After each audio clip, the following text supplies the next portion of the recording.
Bonjour à tous et bienvenue sur la chaîne de la coutellerie Tourangelle. Aujourd'hui je suis en compagnie de Camille. Bonjour à tous, bonjour Sylvain, merci de m'accueillir. Camille, eh bien, écoute, c'est un grand plaisir.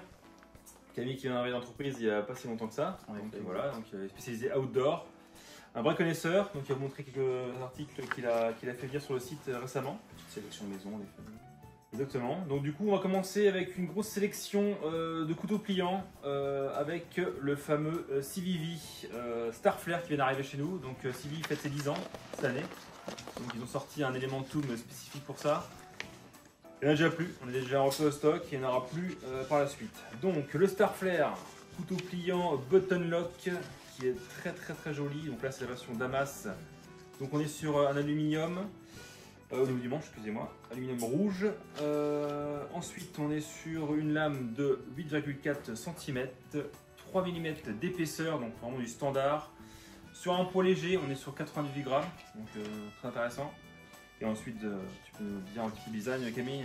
Ce que ce modèle-là m'a tout de suite évoqué quand je l'ai vu, c'est vraiment le fait qu'il mérite extrêmement bien son nom. Il a appelé le Starflare, donc on a tout de suite un champ lexical spatial.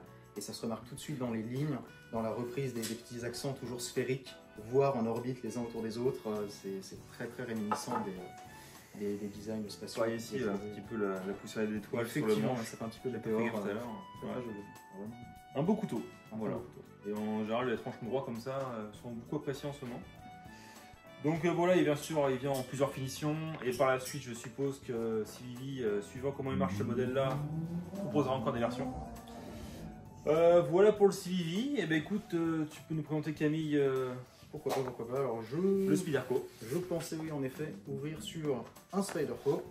Ici, un Spyderco un peu particulier, puisqu'il s'agit évidemment d'un Sprintrun pour 2024, d'un modèle qui a été fabriqué en 1992, qui ne l'est plus aujourd'hui.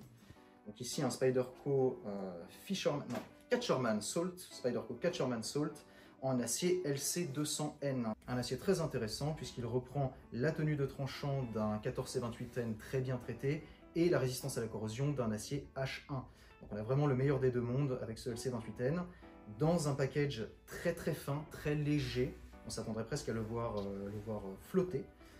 Une lame assez longue, extrêmement fine, relativement flexible, qui reprend 25% de tranchant occupé par des serrations et 75% du tranchant occupé par un tranchant lisse. Donc les serrations, évidemment, beaucoup d'applications dans un milieu marin ou pour la pêche, et un tranchant lisse pour les applications culinaires notamment. Le petit pattern volcanique sur le manche, donc d'où tridimensionnel, qui va vous donner un très bon grip dans tous les sens, même main mouillée évidemment. Donc voilà, petit Catcherman Salt, Sprintrun pour 2024 en LC200N de Spyderco. Très bon rappel du bon vieux temps 1980. Très bon outil. On veut ça comme ça. Vraiment très sympa. Extrêmement léger avec un fil très rigolo aussi. J'aime beaucoup. C'est vrai qu'il est vraiment léger. Voilà, 118 grammes tout à fait. Donc ouais, effectivement bien léger pour la taille du couteau. Pour la taille, absolument. Du bestiau, ouais. Voilà. Ok. Et ben écoute, moi je vais passer maintenant avec la marque CJRB. Encore une fois, une marque chinoise de très bonne qualité qui nous sort un couteau magnifique. Alors je vais commencer sur un premier. C'est le Pyrite Bowie. Donc vraiment un modèle sublime, j'aime beaucoup cette lame Bowie. Bien sûr, on est toujours sur leur acier, le AR-RPM9. Donc effectivement, tu pouvais nous en parler un petit peu de cet acier-là, Camille? Alors oui, si je ne m'abuse, le AR-RPM9, un acier issu de la technologie des poudres, créé spécifiquement par Artisan Cutlery, donc un acier de maison, qui va vous donner des performances qui vont être similaires à du S30V, donc ça dépend un peu du traitement thermique, mais surtout à un prix extrêmement modique. Évidemment, là, on va être sur des tarifs relativement contenus pour la qualité de l'acier, ça mérite d'être mentionné. Voilà, AR-RPM9 pour vous. Merci Camille. Donc ce modèle-ci, en particulier cette version-là, plutôt côté western, entre guillemets, avec cette mitre en acier, les plaquettes en bois, voilà, vraiment superbe couteau. Surtout qu'il est il est petit, je crois qu'il fait 8 cm de lame et 2,7 mm d'épaisseur, voilà. Bien sûr, il y a une autre version qui avait, donc il y a 4 versions pour l'instant. Il y a une version qui a été appréciée par vous, c'est celle-ci, avec le revêtement rose gold. Donc très sympa, il faudrait que ça change. Il est très uniforme, on a vraiment un contraste très marquant entre le noir extrêmement sombre et non réfléchissant qui va absorber la lumière et le rose gold réfléchissant. C'est vraiment un choix drastique, un choix bien tranché qu'ils ont fait là, mais à mon avis une réussite. Hein. Franchement, celui-là m'a conquis tout de suite. Ouais, c'est un peu mon coup de cœur sur la table, personnellement. Je l'aime bien ce modèle. Donc ils ont fait aussi le Prado. Le Prado qui est une j'allais faire un bottle lock. C'est une collaboration avec Laconico. Donc grand coutelier hein, qui fait des très bons modèles.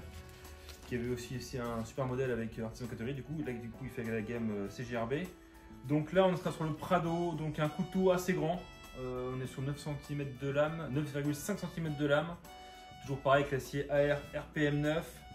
On est sur un manche du coup en bois rosewood, très léger malgré la grandeur du couteau. On est sur 97 grammes de poids, donc vraiment impeccable. Voilà, encore une fois, bien sûr, leur système cross-lock. Voilà pour CGRB, vas-y. Petite transition, donc on passe des pliants au multi-tool de mon côté. Donc je vais commencer par la marque Nextool. Marque Nextool, très intéressante, qui s'est beaucoup réformée ces dernières années. Elle avait commencé de manière relativement modeste et elle a beaucoup progressé. Ici on est sur un des flagships de leur gamme, un multi-tool de taille moyenne pour le coup, le Black Knight. Donc évidemment, on voit tout de suite d'où il tire son nom. Livré avec son petit étui en nylon qui permet le port à la ceinture. Le Black Knight donc, qui est un multi-tool relativement classique. On a un manche ajouré comme on en voit beaucoup sur la plupart des grandes marques aujourd'hui, une lame à nez à bec effilé, un cutter pour le fil, vraiment du classique. Une action franchement fluide, je ne suis pas sûr que ça se transmette très bien à la caméra.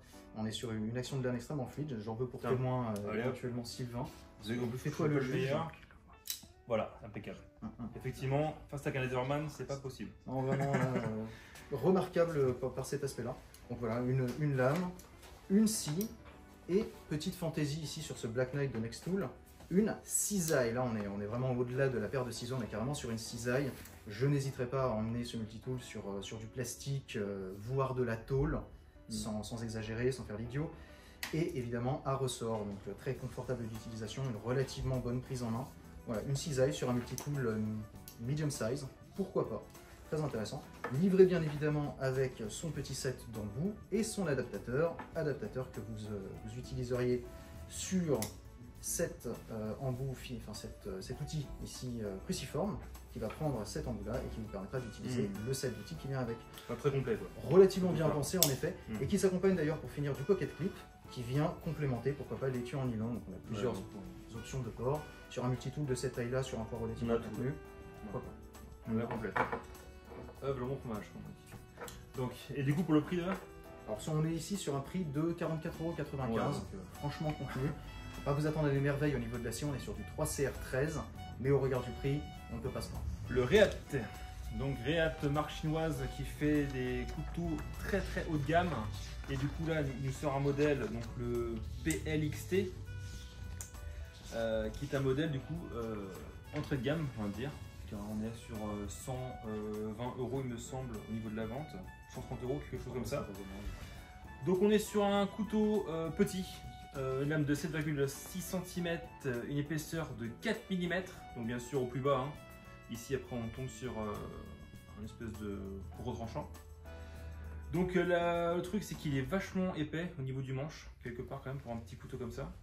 On est sur un système pivot lock, donc pas cross, hein, c'est vraiment le système du pivot.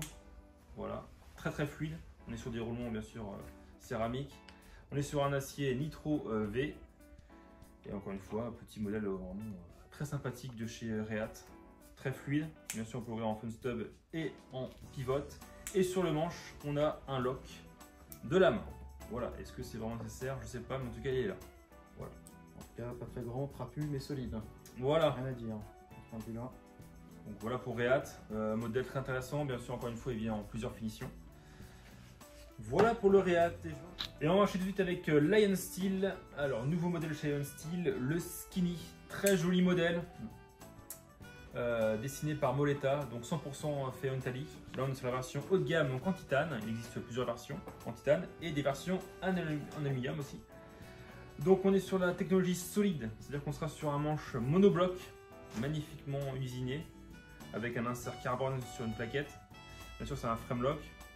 Alors plusieurs choses à dire là-dessus, on est déjà sur une lame en acier Magna Cut, donc l'acier du moment. Et ensuite on a un petit truc, c'est bon, faut que je monte ici, ouais, c'est pareil. Hop. ce sera sur le flipper. Donc en fait, on peut le démonter, c'est livré avec une petite clé. On le démonte pour enlever le flipper si vraiment ça vous gêne et vous préférez l'ouvrir à l'ancienne. Ok, donc reprise avec Nextool de mon côté. Ici, les deux versions du Mini Sailor que nous propose Nextool, 23,95 € chacune. Deux versions qui sont en fait jumelles et n'ont qu'une seule différence entre les deux, ou presque. Une va être basée autour d'une pince et l'autre le sera autour d'un ciseau, enfin d'une paire de ciseaux ou d'une mini cisaille. Donc sur ces deux mini sailors qui reprennent finalement un petit peu le vide qu'avait laissé Laserman avec l'abandon du modèle Micra, Nextool s'est engouffré dans la brèche et l'a très bien fait. Ici donc avec le mini sailor, deux versions, pince et ciseaux. On retrouve une lame, plutôt de l'autre côté pardon, une petite lame, comme souvent sur ces multitools de poche. Très très belle émouture, très tranchante en sortie de boîte, acier 3CR13, donc vraiment rien de remarquable de ce point de vue là, mais qui fera très très bien le boulot pour les applications auxquelles on destine ce genre de petite lame. Très tranchante, c'est toujours appréciable. Deux petits embouts tournevis, inévitables sur ce genre de modèle, cruciforme et plat, du classique. Et sur ce modèle bleu ciel, relativement intéressant de retrouver, si j'arrive à la sortir, une paire de ciseaux. Le meilleur des deux mondes dans un si petit paquet, toujours remarquable. De l'autre côté, puisque nous sommes basés sur une paire de ciseaux, on va retrouver quasiment les mêmes outils, à l'exception, le plus notamment, d'une pince. Mini pince ici, pince à écharde vraiment très très délicate qui vous permettra de tordre du fil relativement fin, mais quand même très intéressant. Donc deux multitools qui en fait se font miroir l'un de l'autre avec une petite pince et un gros ciseau d'un côté et un petit ciseau et une grosse pince de l'autre pour un prix identique, 23,95 € chez Nextool, le Mini Sailor. Pourquoi pas. Eh ben écoute, j'ai rien à rajouter. Bon, un petit coup d'eau. du coup, moi je vais enchaîner avec Vostid. Donc, Vostid, alors, je me rappelle le nom de ce couteau, c'est le Talarurus qui vient juste de sortir. Et ben, encore une fois, ils ont fait un très très joli modèle avec une lame Shipfoot modifiée. On est sur un AC14 C28N, hein, donc, qui se rapproche littéralement du Nitro 5, Nitro V comme vous voulez. Donc on est sur un petit format de couteau encore une fois, avec une lame de 7,7 cm, 3,5 mm, donc assez épais pour un petit couteau de cette taille. Bien sûr on est toujours sur le système Crosslock. On est sur un manche en G10 blanc, magnifique avec le disque dessus là qui est en bleu, c'est magnifique. Qui est très bien complémenté par l'épaisseur de la lame d'ailleurs. Vraiment 3,5 mm de lame avec un fan disque, ça se marie très bien. J'aime beaucoup personnellement. En plus ça fait un bon repose-pouce, ce qui fait qu'on a une bonne appréhension du couteau. Avec ce genre d'angle aussi qu'on va retrouver un petit peu partout, on aura une très très bonne situation du tranchant dans la main. Donc combiné à une forme de lame très utilitaire comme ça, je pense qu'il y a du potentiel là-dedans. Par contre, encore une fois, un petit finger choil, dessiner un doigt chinois parce que franchement, pour nous, c'est un peu, voilà, c'est un peu petit. Anecdotique. Voilà. Il a le mérite d'être présent. Donc, ne lui retirons pas ça. Voilà, et les noms c'est pareil, il faut avoir ça aussi. Voilà. On a trois modèles en même temps, trois modèles simultanés, donc de chez Roxxon. On va faire ça comme ça. Voilà. Donc Roxxon, pareil, en fait, on est sur une marque qui va être très similaire à du Nextool finalement, et qui va avoir ces petites particularités. Fabrication chinoise avec des aciers relativement peu remarquables. Ici, pour ne pas briser avec la tradition, un flagship, un medium size et un petit multitool de poche. On va commencer par le flagship, le Roxxon Phantom, donc disponible sur le site bien évidemment. Là on est sur un multitool relativement trapu, assez costaud, plutôt capable. Pince un peu plus classique, cutter démontable, pince à ressort, donc très ergonomique, franchement agréable d'utilisation, qui va de son côté également présenter une cisaille. Donc là, vraiment une cisaille franchement costaude, qui se replie en effet évidemment, très très capable également. On va pouvoir faire du fil électrique avec ça sans aucun problème, paracorde j'en parle même pas, et les fils qui dépassent sur la chemise, il n'en fera qu'une bouchée évidemment. Donc voilà, une cisaille bien tranchante. Petite nouveauté aussi sur ce Roxxon Phantom, déploiement des outils secondaires qui se fait en fait par ce petit téton que vous retrouverez au niveau du manche. Ça serait intéressant ça. Alors, relativement sympa parce qu'on a vite fait de se casser les ongles sur des modèles plus classiques. Et là, hop, vous avez déployé d'un simple geste tous les outils que vous propose le multitool. Il vous suffit ensuite de choisir à votre guise. Là, un roster extrêmement classique, des embouts, un poinçon, un ouvre-boîte, un dénudeur et un petit outil pour faire levier ou un petit grattoir au choix, à vous de voir. Voilà un petit Roxxon fantôme, très intéressant, livré avec sa pochette et qui a une particularité, encore une, après la cisaille et le mode de déploiement des outils relativement novateur, on a une particularité qui elle se remarque tout de suite finalement. On a deux petits ergots ici sur la plaquette qui nous permettent de la désolidariser du multitool et de changer les lames. Et vous allez retrouver chez Roxxon un assortiment, parce que là on a vraiment énormément de choix, de différentes lames qui viennent généralement par 3. Et vous allez avoir toutes les formes possibles et imaginables pour toutes les applications possibles et imaginables et tous les goûts sur la planète. Ici, une sélection personnelle, une lame Tanto pour complémenter le petit chipswood qu'on a ici, du Bowie pour du plus classique et de manière relativement novatrice, encore une fois, la marque de fabrique de Roxxon, hein, vraiment, une lame, si je parviens à l'extraire. Lame cutter. Une lame cutter en effet. Voilà. Bon, je passe un coup de balai. C'est peut-être pas le meilleur moment pour galérer avec ça.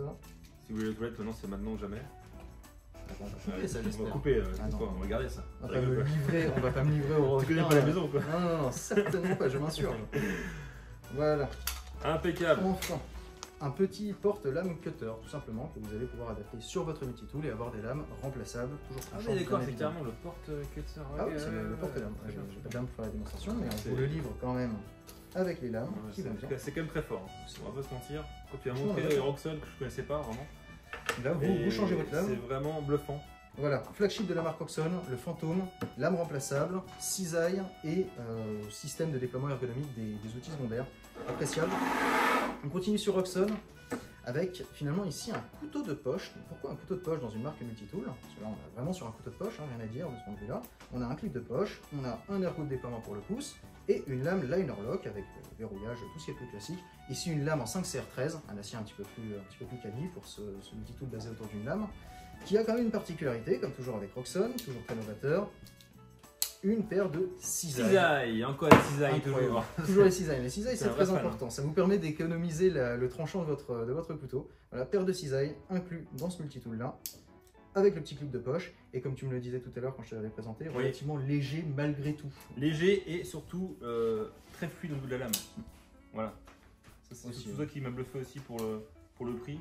Vraiment très intéressant quoi. D'ailleurs, en parlant de prix, Vous aurez une main celui-ci, sans on problème. trouvera à 24,95. Voilà. Voilà, Donc, pour une paire de ciseaux de cette qualité doublée d'un couteau de poche, 24,95, Ouais, ça reste raisonnable. Franchement, ça confirme que bah, les Chinois, ils sont partout quoi. ils savent y Ils faire. font Hein. tout partout mieux quoi. Ouais, et ils font bien. Ils font bien. Et là, ils font dans l'innovation. Ça a quand même à le. Est-ce qu'ils font de la prot aussi? Si seulement. Si seulement. Pour finir avec Roxxon, un multitool de poche. On est passé du flagship au medium pocket knife au multitool de poche. Donc multitool de poche ici, basé autour, encore une fois, d'une Du paire de cisaille. ciseaux. Toujours à ressort et toujours relativement robuste, avec des très belles émoutures sur les deux ciseaux ici. Ça mérite d'être mentionné. Très fluide à l'utilisation. Je suis pas sûr que ça se voit à la caméra, mais ça se ressent. On est sur quelque chose qui inspire confiance, hein, vraiment. Au niveau des outils, donc, du très classique pour un petit multitool de poche comme ceci, on a un poinçon ajouré, un tournevis cruciforme, une petite lame, et de ce côté-là, un décapsuleur doublé d'un ouvre-boîte qui peut aussi servir d'ouvre-colis, parce que là on est vraiment sur une surface relativement tranchante. Ça va passer à travers tous les blisters et autres cartons que vous allez pouvoir rencontrer sur votre chemin. Pour ouvrir les colis de la tour Angèle quoi. Par exemple. Voilà. Les emballages bien chiants. Et pour finir sur ce multitool de poche, petite particularité, toi comme toujours chez Roxxon, hein, qui les font sortir du lot, une lime à ongles, que je ne vais pas découvrir ici parce que c'est un modèle neuf, mais une lime à ongles quand même, et alors, je ne sais pas si ce sera très visible à la caméra, mais on a un micro tournevis tout simplement, logé dans l'insert en ABS qu'on trouve dans le manche, un micro tournevis qui servira principalement pour percer des petits trous ou resserrer des lunettes. On vient le loger Ah oui. ici dans le multitool, et on a un petit micro tournevis presque centré, donc relativement facile d'utilisation. Pourquoi pas? Et bien sûr pour finir, l'inévitable, pince à épiler. Ah oui, il est quand même vachement complet celui-là aussi. Hein. Relativement, Ah ouais. franchement sympa. Ça rigole pas quoi. Et donc voilà, donc un petit multitool organisé un petit peu autour de l'hygiène personnelle. cure-dent aussi en passage. Un cure-dent. Un cure-dent en plus, ok. cure-dent, pince à épiler, lime à ongles, tournevis pour les lunettes et une petite paire de D'accord. ciseaux pour les fils de chemise qui dépassent. En tout cas, très sympathique celui-là aussi. Il est sympathique, C'est quoi le franchement modèle? léger. Ça va être le Roxxon M3 que M3. l'on trouvera à 21,95 €. D'accord, très bien. M3 à Eh ben, écoute, 21,95 €. c'est parfait. Franchement raisonnable, hein, un petit billet de 20 pour un petit truc aussi Roxxon à complet. suivre, hein. Une très bonne marque. Franchement, ça a bluffé tout le monde ici. Donc merci Camille pour nous avoir fait découvrir cette marque. Et moi, je vais vous montrer le dernier petit couteau pliant que j'ai de mon côté. Ce sera aussi un Bosted.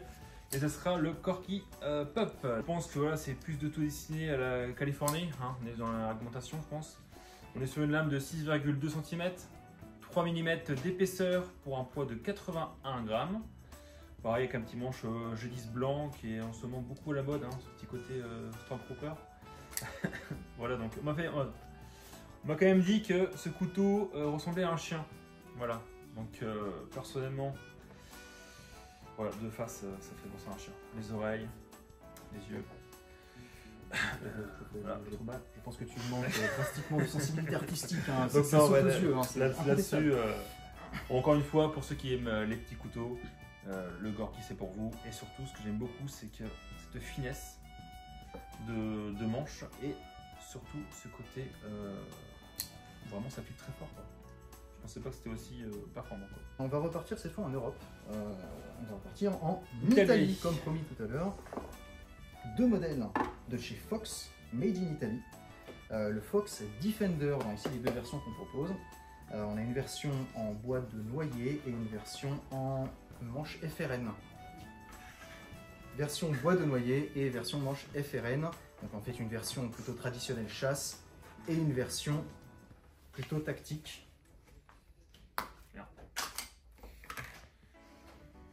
Dans des dimensions évidemment strictement les mêmes, les matériaux qui restent les mêmes, on est sur de l'acier N690 pour la lame, garde et pommeau en acier, ici un manche en noyer, manche en FRN, Kydex et cuir pour les étuis. Petite note sur l'étui en cuir de cette version plutôt destinée chasse ou collection, on est sur un passant de maintien qui va se retrouver côté non tranchant de la lame. Alors, je ne sais pas si ça ressort particulièrement à la vidéo. On est sur le côté non tranchant de la lame. C'est une erreur qu'on retrouvait sur beaucoup de modèles que je ne mentionnerai pas, mais qui m'avait beaucoup agacé personnellement. On trouvait toujours le passant de maintien du côté du tranchant. C'est vrai qu'on avait tendance à trancher à Comme chaque bug. fois. Pardon. Nous ne mentionnerons ni marque ni nom, nous déshonorerons personne. Et ici, l'erreur n'est pas reproduite. C'est appréciable. C'est franchement appréciable. Et surtout, c'est bonne sécurisation. le couteau qui est magnifique, hein, personnellement. Si vous Tout à voulez fait. un équivalent à Cavard, voilà, couteau de combat vraiment superbe. Hein. J'aime beaucoup. Puis vraiment, on a vraiment l'impression d'avoir quelque chose de costaud. Encore une fois, on en parlait la dernière fois ensemble. On ne sait pas si la soie, comment dirais-je, Si le couteau est plein de soie, tout simplement. Ouais, simplement, ouais. C'est plutôt par quel mode la soie se retrouve attachée au pommeau finalement. Voilà, tout à On fait. se demandait C'est si la elle, question. si elle était goupillée ou éventuellement soudée, voire vissée, peut-être même collée. Ce serait pas le genre de Fox, à mon avis, c'est au moins soudé, hein, très, au minimum. Dans tous les cas, je pense pas que ça pose de problème, surtout que là, avec le FRN qu'on retrouve sur le manche, on est sur un matériau qui va être relativement peu flexible, très résistant malgré tout, par tous les temps, dans toutes les températures, mais très peu flexible. Donc on n'aura pas une soie qui va jouer énormément, qui resterait de se déchausser ou le pommeau qui resterait de tomber. C'est pas une inquiétude que j'ai de mon côté, vraiment pas. Surtout l'étui impeccable. Hein. Franchement, c'est Très certain. bonne Ça rétention. bougera plus, il n'y a aucun bruit. Évidemment compatible molle, ça fonctionnera sur la plupart des ceintures à condition qu'elles ne soient pas trop épaisses. Franchement, Et pour un prix raisonnable. Hein. Franchement, un prix relativement raisonnable. Nous sommes sur, rappelons-le, alors pour la version tactique ici, nous sommes à 137,50 € et pour la version en noyer ici à 115 € et des poussières.